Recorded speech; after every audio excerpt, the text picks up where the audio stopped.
So this is the SM7 line. It's got 23 models. When we're designing a line like this or any of our wedge lines, we're focusing on a lot of things. We're looking at the shape of the wedge, we're looking at the finishes, we're looking at the groove technology, we're looking at the CG. All the little things that make this wedge perform are things that we're going to focus our attention on. On this line, we kind of changed a little bit of everything. So profiles we changed on these. 46 through 52 is a little bit square in appearance, so it's an alignment feature that we set down on the ground. It looks a little bit square towards the targets. Same profiles here. We love the traditional shapes, and then we increase our radius or our roundness on the 58 through 62, and that kind of helps with the visual when we start to open up a wedge. Three beautiful finishes. We've got the jet black, our traditional classic chrome, and our steel gray, which is beautiful. It's a little different than our last version. It's a little less brush, but very elegant in appearance and offers that darker finish. CG play on these, SM6, we had a great run with that. We learned that we can change the CG a little bit. We can improve ball flight. Some of those goals are making sure our ball speed is high, that our spin is maxed out, and that we can reach our carry numbers a little bit easier through trajectory. So CG on our 46 or 52 is slightly lower. That helps keeps us a little bit flatter, keeps our spin up and our stopping power high. A little higher on your 40 or 54 through 56. That's where we start to see the hit location on the face creep up a little bit. And then again, a little higher on your 58 through 62. And again, this is all about making our misses just that much better.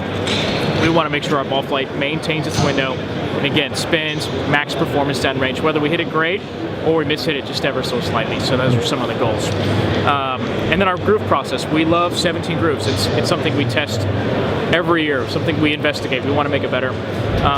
We learned that we can improve a little bit on some of our chrome parts. So we have a cutter now that makes up some of the difference when we cut into our chrome parts and we resurface that, and that brings us right back up to the max level. So we have created the total package of CG, which helps keep the ball speed high, max spin in the grooves and in the CG, and the aesthetics and beauty of what the Vokey brand is really all about. And a lot of times it's difficult to do because we're up against limits, not only in materials, but against the rules and regulations of the USGA and RNA. We need to be respectful of that. But when we get together with our engineering team and our tour players, the tour players give us a lot of insight and information about what we need to make better, where we need to change. The little things that matter to them are the same things that matter to us.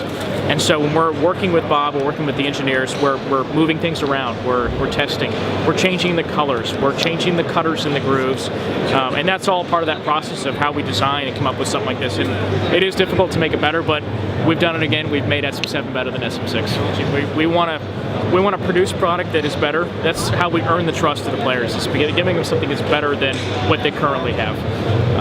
And with Jordan, you know, it's always a process, is making sure that our best players in the world have products that are better than previous. Now for us, we got fortunate because we made great products, we sent it to him. We didn't really have a lot of intimate personal time with Jordan when he tested them, but he did text me personally and said, these things are in the bag, they're great. So we kind of got lucky with that. Now during our launch process, it's a little more complicated because we go to Las Vegas and we launch to, 85 tour players, and that process is in depth. We build the product 2 months beforehand. We make sure it's perfect for them based on their specs and some of the little things that they look for on a personal level. And then we give it to them, we test it. We take notes, we take the feedback, we check things, we make slight adjustments in the polishing, and that's really how the whole process starts. And then over the next few weeks, you refine, and then before you know it, you've got a bunch of them in the bag.